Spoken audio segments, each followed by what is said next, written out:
Yeah, one of the things that I was thinking about this morning, kind of reflecting on the Lahaina fires, I spent, I spent a great deal of my time in life in Lahaina.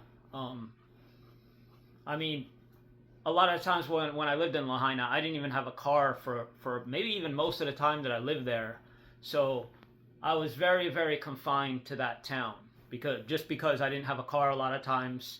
I went with mopeds, I went with the Maui bus a lot of times. And then during my last 5 years there, I actually had a car where I can get out, go to Kahului, go visit other parts. But even that was like, had to pay for gas. A lot of times I even with a car, I was more inclined to stay in Lahaina most of the time, just based on, you know, financial reasons. A lot of times I'd scrounge up some money for canoe paddling to go to races in other parts of the island where they were hosting. A lot of times, mainly to Kahului, the harbor side. I'd find myself going over there, maybe going Costco or Whole Foods or something like that. But yeah, this time of year, even before the main fire broke out in Lahaina, the one that really changed the course of history for there. Because even before that Lahaina fire broke out, even me, I had to be evacuated once. I've had one of my coworker, friend. I had his house burned down in one of these fires. Like, so it really didn't come out of nowhere. Where I actually went to fundraisers that were funding the fire departments that were dealing with these type of blazes, and unfortunately, they got a real bad one where they couldn't save the town.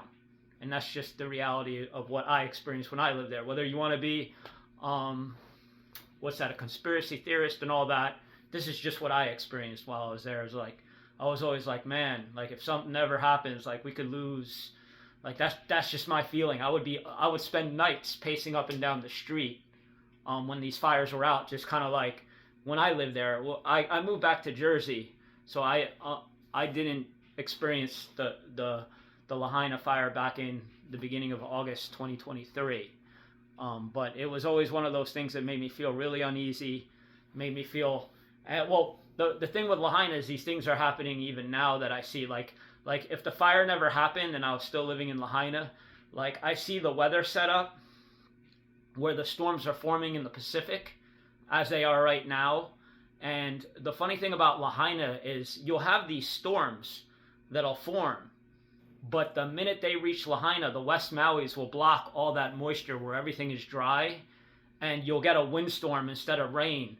So all the vegetation that's been drying out during the summer, all these months, it's like savanna, and you just hope that everyone's prepared, and you hope that, you hope there's a plan in place for times like these, because you can't stop that from happening. That's just the way the topography is.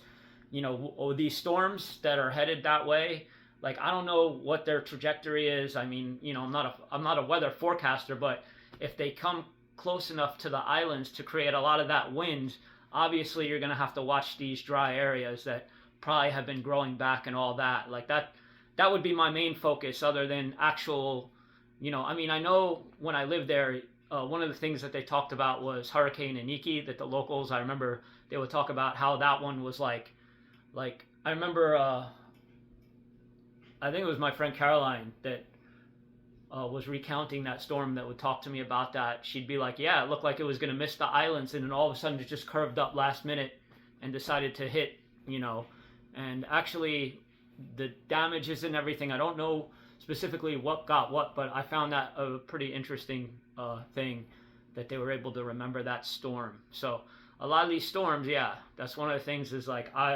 if I was there right now, I'd even be a little bit worried right now to be like, oh, well, how dry is everything? Have my plan in place, and just try to remember history and all that. Like that's just what I would probably be planning right now if I was over there. And I've kind of been watching some of the reconstruction efforts and everything like that, and I hope that people build it back to the way that the island agrees upon, and everyone can be content with. So, all right, with that being said, I'm out.